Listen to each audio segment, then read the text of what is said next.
రాష్ట్రంలో ఉన్నటువంటి రైతాంగ యొక్క ప్రయోజనాలు అడ్డం వస్తున్నాయి అని వారు చెప్పారు. అయితే విపక్షాలు మాత్రం తక్షణమే కరువు జిల్లాలుగా ప్రకటించాలి అనేటువంటి డిమాండ్ చేస్తున్నాయి. ఈ సందర్భంలో రాష్ట్ర రైతాంగం ఏం కోరుకుంటోంది, ప్రభుత్వం ఏం చేయి తలపెట్టింది, ఇందులో సాధ్యాసాధ్యాలు ఏమిటి, కార్యాచరణ ఎలా ఉండాలి అనే విషయం మీద ఇవాళ దృష్టి సారిద్దాం.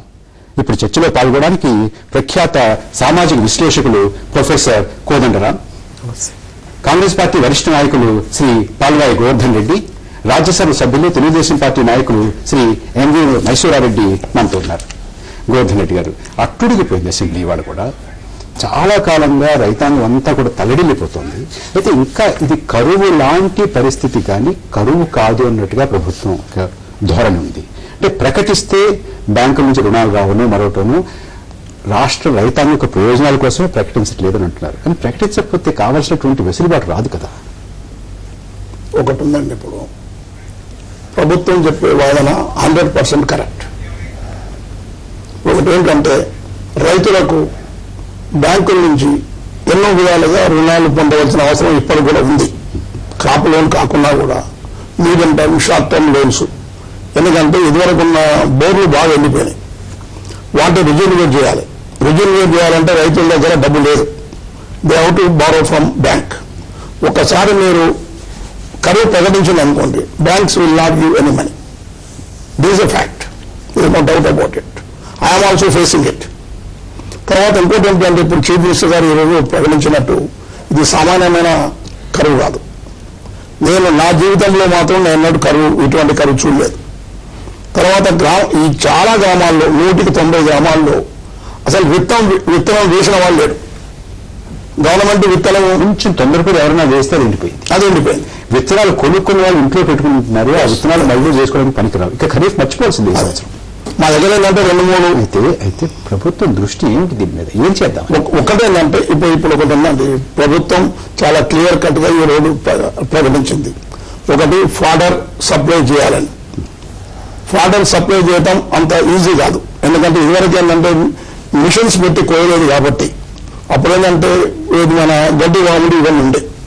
మిషన్స్ కోసిన తర్వాత ఇప్పుడు ఏంటంటే అది ఏది దాన్ని ఎదగలేక, ఎందుకంటే కూలీలు విపరీతంగా పెరిగినాయి. జాతీయ ఉపాధి హామీ పథకం కాబట్టి కూలీలకు మాత్రం ఎక్కడ ఇబ్బంది లేదు. అంటే గ్రాసం సరఫరా చేయడానికి కష్టం అవుతుంది, చాలా కష్టం. కాబట్టి ఏంటంటే government has to encourage people to go fodder growth of fodder.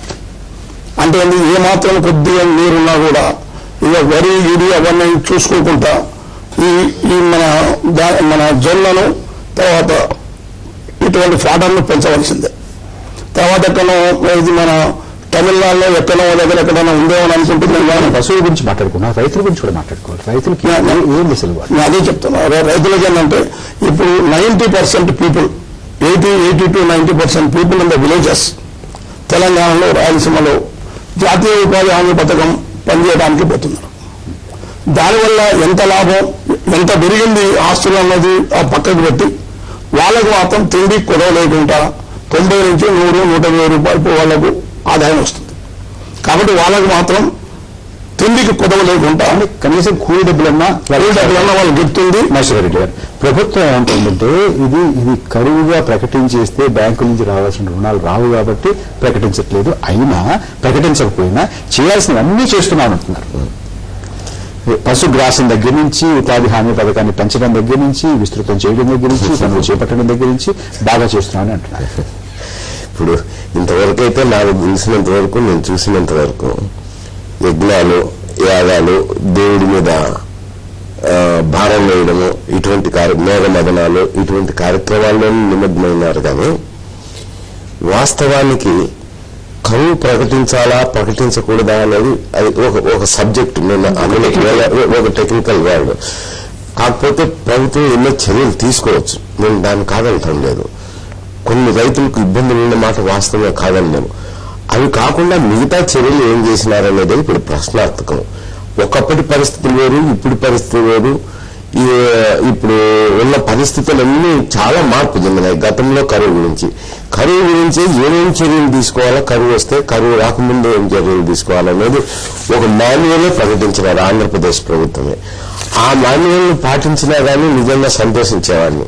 ఎందుకంటే కొన్ని ముందు జాగ్రత్త చర్యలు అన్నీ ఉంటాయి. తుఫాన్ వచ్చినప్పుడు ముందు జాగ్రత్త చర్యలు, వరదలు వచ్చినప్పుడు ముందు జాగ్రత్త చర్యలు ఏమేమి తీసుకోవాలని, అలాగే కరువు వచ్చే ముందర కూడా ఏమేమి చర్యలు తీసుకోవాలనేది కూడా ఇందులో ఈ మాన్యువల్ పొందుపరిచిండారు. మనకు national agriculture doubt assessment monitoring system అని చెప్పి కేంద్ర ప్రభుత్వం దగ్గర ఒక సంస్థ ఉంది. అది వెదర్ వాచ్ గ్రూప్ అన్నమాట. అది కేంద్ర ప్రభుత్వ సంస్థ ఆధ్వర్యంలో పనిచేస్తుంటది. అది ఖరీఫ్ సీజన్ లో వారం సమావేశమై ఏ పరిస్థితులు ఉన్నాయి దేశం మొత్తం మీద అయితేనేమి, జిల్లా పరిస్థితి, సబ్ డివిజనల్ వరకు కూడా అంచనా వేసి ఒక అలర్ట్ రిపోర్ట్ పంపిస్తారనమాట. జిల్లా కలెక్టర్లకైతేనేమి, రాష్ట్రాలకైతేనేమి, ఎస్పెషలీ అగ్రికల్చర్ స్టేట్ అయినా మన ఆంధ్రప్రదేశ్కు ఆ సౌలభ్యం ఉంది. అది జరగలేదా? అది జరగలేదు. మీరు ఎందుకు చెప్తున్నానంటే వారి వెబ్సైట్ లోకి వెళ్ళి మనం చూస్తే 2009 జూలై వరకే ఉంది. జూలై నుంచి ఆగస్టు వరకు ఇంతవరకు ఏదో ఆ సైట్ అప్డేట్ కాలేదు. అప్డేట్ కాలేదు అని అంటే వారం కూర్చొని సమీక్ష చేసి 15 days కొరకు కలెక్టర్ ఉన్న అలర్ట్ చేయాల్సిన సంస్థ చేయలేదు అని అంటే అది సక్రమంగా నిద్రావస్థలో ఉంది, మేల్కోలేదు, అప్రమత్తంగా లేదు అనిపిస్తుంది. జిల్లా పరిషత్ సమావేశంలోనూ కూడా అక్కడ ఉన్నటువంటి ఎమ్మెల్యేలు, అది అధికార పక్షం కావచ్చు, ప్రతిపక్షం కావచ్చు, అందరూ కూడా గగ్గోలు పెడుతున్నారు. అది ఇప్పటి నుంచి అండి, అది వారం 10 రోజుల నుంచి. ఇది జూలై ఖరీఫ్ సీజన్ లోనే మొదలవుతుంది. వారం అంచనాలు రూపొందిస్తారు. అటువంటి సంస్థ ఇచ్చిన అంచనాలు నిద్రావస్థలో ఉంది, పగడ్బందీగా అప్రమత్తంగా పనిచేయలేదు. అటువంటి సంస్థ ఉన్నప్పుడు ప్రధానమంత్రి గారు ఉన్న పొలాలు మేల్కొని మొన్నలో 2-3 రోజుల కిందట మీరందరూ ఏం రాలేదా సహాయకు, ఇంతకంటే జాతీయ విపత్తి ఏమింది, మన రాష్ట్రంలో కాదు దేశం మొత్తం మీద ఉంది. ఇది మంత్రులతో కమిటీ వేశారు. కమిటీ వేశారు కేంద్రంలో. జాతీయ నిధి నుంచి సహాయ చర్యలు చేపట్టాలా, రాష్ట్రాల నుంచి కూడా పోవాలా. అటువంటి రాష్ట్ర ప్రభుత్వం కూడా చర్యలు తీసుకోవటం లేదు. వాళ్ళు కూడా ముందు మేల్కోలేదు. ఇటువంటి ఉన్న యజ్ఞాలు యాగాల్లో ఉన్నారు. వాళ్ళైతే ముఖ్యమంత్రిగా చాలా స్పష్టంగా 60 సంవత్సరాలు ఆ స్పృహ ఉంది కదా ప్రభుత్వానికి. ఏమో స్పృహ, ఇంత గంభీరమైనటువంటి పరిస్థితి ఉంది, తీవ్రంగా ఉంది. అది కంటి తుడుపు అంటారు. ప్రజలను మభ్య పెట్టడానికి, సమస్య తీవ్రత నుంచి, విమర్శల నుంచి పక్కకు తప్పుతుంది. వీరున్నట్టు 90% మందికి నెరవేరా అంటే ఉపాధి హామీ పథకం నుంచి ఇవ్వచ్చు తిండి గింజలు. కానీ మిగతా ఎసెన్షియల్ కమాడిటీస్ ఏమిటి, పశువుల గ్రాసం ఏమిటి, పశువులు ఈ విధంగా నానా ఇక్కట్లో పెడుతున్నారు, నానా ఇబ్బందులు పెడుతున్నారు. వారికి తినడానికి తిండి ఉండొచ్చు కానీ ఇంటికి వెళ్లే తలకి పశువులకు మాత్రం గ్రాసం లేక నీరు కూడా ఉండట్లేదు. వస్తాను నీటికి కూడా పశువుల కొరత ఏర్పడి పశువుల్లో కషాయ వారికి అమ్ముకునే దశ వచ్చేసింది. అది సర్వత్రా ఆంధ్రప్రదేశ్ మొత్తం మీద ఉంది. అది అంటే మంచినీటి సమస్య, ముఖ్యంగా ఇప్పుడు ఉత్పన్నమవుతుండేది మంచినీటి సమస్య కూడా. మంచినీటి సమస్య వచ్చినప్పుడు ఏ చర్యలు తీసుకోవాలా అనేది ఈ అలర్ట్ని బేస్ చేసుకొని తీసుకోవాలి. పశుగ్రాసం అయితే కొండచేర ప్రాంతంలో గ్రాసం ఎంతుందో సేకరించి ఉండాలా, క్యాంప్స్ పార్టీకి చూసి ఉండాలా, నీళ్ళు ఎక్కడ ఉన్నాయి అక్కడ క్యాంప్స్ ఏర్పాటు చేసి ఉండాలా, పశుగ్రాసం సేకరించి స్టోర్ చేసి పెట్టి ఉండాలా. ఖరీఫ్ సీజన్ ఫెయిల్ అవుతుంది. ఇంత సిస్టమ్ వచ్చింది. సంసిద్ధమై ఉండాల్సింది. ఇంకొక పాయింట్ చెప్తాను ఇందులో. నీటి సమస్య కాకుండా రైతులు కొందరు నీటి గురించి చెప్తాము నర్సిరెడ్డి గారు, కోదండరామ్ గారు. అది చాలా వాస్తవం అండి. అంటే ప్రభుత్వంలో సంసిద్ధత కనబట్టలేదు. వాస్తవానికి 2 రకాలైన స్థాయిలో సంసిద్ధత గురించి మాట్లాడుకుందాం. మొట్టమొదటిది ఇవాళ కరువు పరిస్థితులను మానిటర్ చేసి సమాచార సేకరణ చేయాలి. అసలు ఎంత మన దగ్గర సాగు భూమి ఎంత అక్కడ పూర్తిగా విఫలమైంది. ఇంతవరకు మన దగ్గర డేటా అనేది లేదు. ప్రభుత్వం ఇచ్చిన డేటా ప్రకారం చూసినా గానీ ఇవాళకి జరిగిన పంట నష్టం నిపుణులు చెప్తున్న దాని ప్రకారం 4,000 కోట్లు. 4,000 కోట్ల పంట నష్టం జరిగినా దానికి సంబంధించి ఎటువంటి చర్యలు లేవు. రెండోది, ప్రతి గ్రామంలో ఉండే మంచినీటి స్థితి మీద ఒక అంచనా ఉండాలి. ఎన్ని బోర్లు ఉన్నాయి, ఎన్ని ఎండిపోయినాయి, ఎన్ని నీళ్లు ఇచ్చే స్థితిలో ఉన్నాయి, వాటిని కాపాడుకోవటానికి చేయవలసింది ఏమిటి అనే అంచనా ఉండాలి. మూడోది, ఆయా గ్రామాల్లో ఇవాళ ఎక్కడెక్కడ మనకి కరువు తీవ్రత ఉంది అనేది, ఆ కరువు తీవ్రత అనేది మనకు మండలం ప్రాతిపదిక కాబట్టి గ్రామ స్థాయి నుంచి మండల స్థాయి దాకా దానికి సంబంధించిన రిపోర్ట్ అనేది రెడీగా ఉండాలి. ఈ 3 ఇంతవరకు జరగలేదు. తర్వాత ఇంకోటి చాలా ముఖ్యం ఏమంటే డ్రౌట్ మాన్యువల్ అమల్లోకి రాకుండా కరువు నివారణ చర్యలకు అవకాశం లేదండి.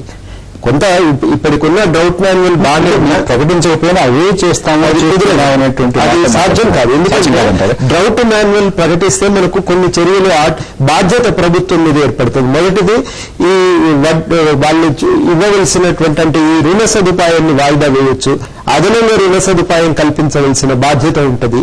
తర్వాత పశుగ్రాసము, మంచినీరు, తర్వాత తిండి గింజల సరఫరా, తర్వాత అనారోగ్య సమస్యలతో తిండి లేక అనారోగ్యానికి లోనవుతున్న వాళ్ళని ఆదుకోవటానికి కొంత చర్యలు, ఇవన్నీ కూడా డ్రౌట్ మాన్యువల్ అంటే కొంచెం లోతుగా వెళ్దాం. మసూద్ రెడ్డి గారు మంచినీరు గురించి, నీటి సరఫరా గురించి కూడా మాట్లాడుతున్నారు.